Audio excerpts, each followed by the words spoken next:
Good morning. Today we are going to learn the concept of inline functions in C++. So what is inline? As the name itself is talking about, is that inline functions are going to be in line. Okay, how we are going to do? They are to be in line. The functions which provide the function provides the optimize of the performance. Like as it is like a macro, it's like a macro that is hash define x value you are going to assign 10. So whenever you are going to take x is going to be substituted. If it is being called, then it is substituted to 10. What will happen? That is to be substituted to 10. X value to be becomes the 10. So same way, here the functions are inline. So that optimized. What it will do? It provides optimal performance of the program. Optimum the performance of the program by reducing the function calls in the stack. Stack is going to happen the function calls. Where in a stack, function call have the stack. So it reduces that by reducing the overhead by function call. So what is the syntax? We are going to use it. The syntax for that is the syntax is same as the function prototype. How the function prototype is? What is function prototype? Function prototype contains the return type, name of the function, and the number of arguments. For example, say I'm going to perform the addition of two numbers. So return type I'm returning as the integer. The name of the function is add, and it can take one argument or the two arguments, int a, comma int B. So here there are arguments. If I write the increment keyword preceded, the keyword inline is preceded before the function prototype finish to be done. That is return a plus b. Return a plus b. So this function is called inline function. So I hope you are following here. Main purpose is to optimize the performance by the program by reducing the overhead, and the syntax is inline. Inline is a keyword. Inline is a keyword. Return inline is the keyword which is to be preceded. The keyword is preceded before the return type, function name, and the numbers arguments. So I will write here the example. Example. We will take the keyword inline. The return type is integer. The name of the function is addition. The parameters can be one argument or the n arguments. How many arguments are required? So here the function body contains the return. Normally we are going to use the return with the inline because it's talking that we are going to have the value and they are with the shorter as they are the keywords which suggest the compiler to replace the function call with the actual code to avoid the function overhead.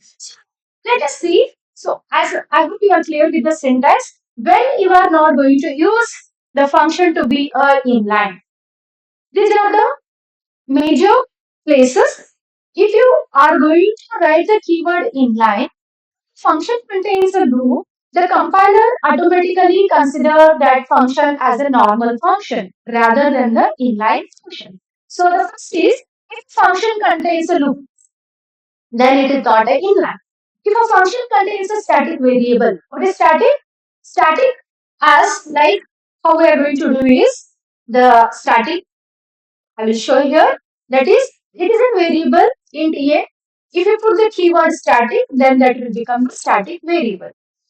They share the common place. Okay, they have the copy and they share common place among all the objects. All objects. Hence, it should not be a inline. Hence, it should not be the inline. Then, if it is a recursive, as we are telling that inline are the short span data, and if you are going to make it recursive is calling the self. The function calls itself repeatedly to perform the task. Then it we are going to call it as a recursive function. So function return type is other than the white. If you don't have a return type, the statement does not exist the function body. Then also that a function is not an inline. If the function contains switch and go to, if the function contains switch and go to, like examples, I will consider here example example one. If it contains a loop, like example, like I am writing the inline keyword. Simply say to perform the looping, any programming where you are going to do, like for a Fibonacci or a factorial Fibonacci, you are going to do, and int n. As this is, I am returning the value integer. What I am doing here, I am taking for I equal to 0, I is less than n, I plus plus. If I use like this, so simply I am not performing anything here. Simply I want to display the I value. Otherwise, I will take with another example so that you can understand with a better concept. That is example.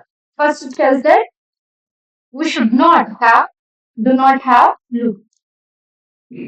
Have a loop. Okay. If inline function is there, inline return type is integer.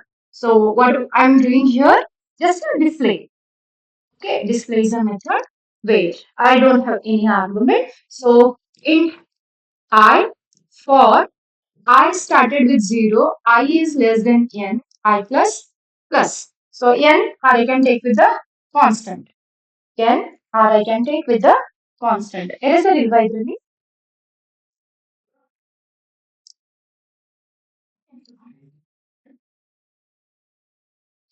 Okay, I'll write once again.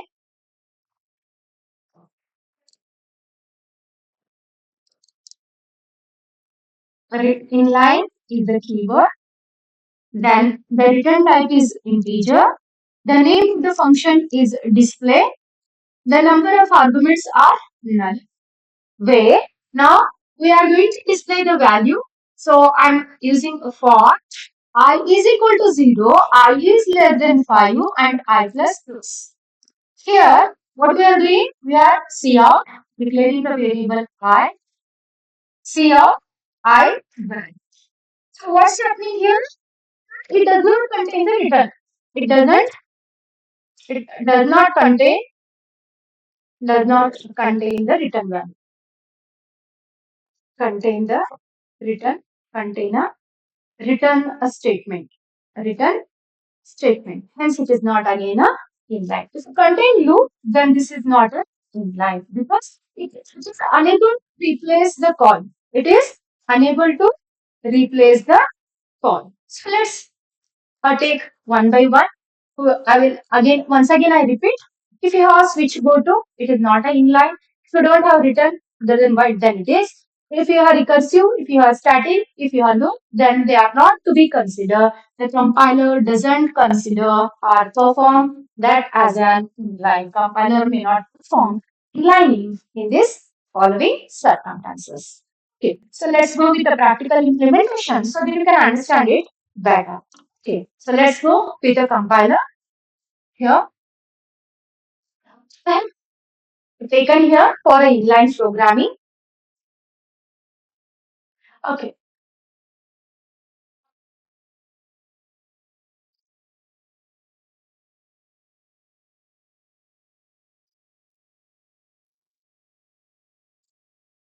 we have the values that is hash include. Let's write the code so that you can understand how that thing is to be worked.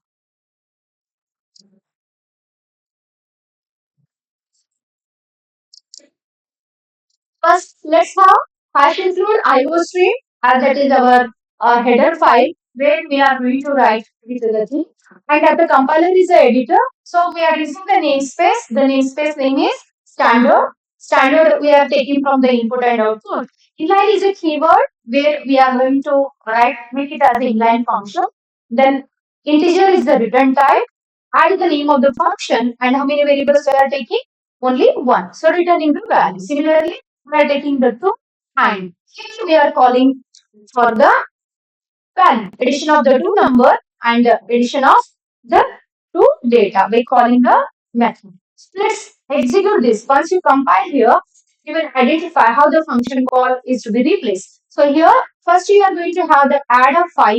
So 5 value is passed to the function, a single argument, and it returns a plus a. Whereas second one, where you are going to pass how many arguments here? The method contains the two arguments, that is x and y. So that x and y, x value I am passing as 5 and y value as passing as 3. So that 5 plus 3 is, it is 8. So let's take that thing and execute, and we will see one more program for the same.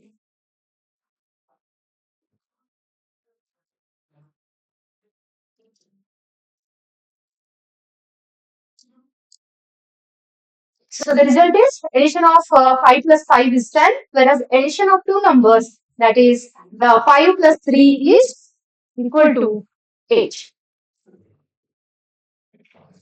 This is how the inline works. Again, we will see one more program where we are going to convert this program into the addition to finding a maximum of numbers. Okay, which one is maximum or minimum or greater than two numbers? So any value you can do with the inline function. So the result, the expected output is, the expected output over here is, you are going to take with a plus a value, that is the 5 is going to pass here into the a, that value is stored in a plus a, that is 5 plus 5 is 10. Then addition of these two numbers, your 5 is stored in x and the 3 is stored in y. So x plus y is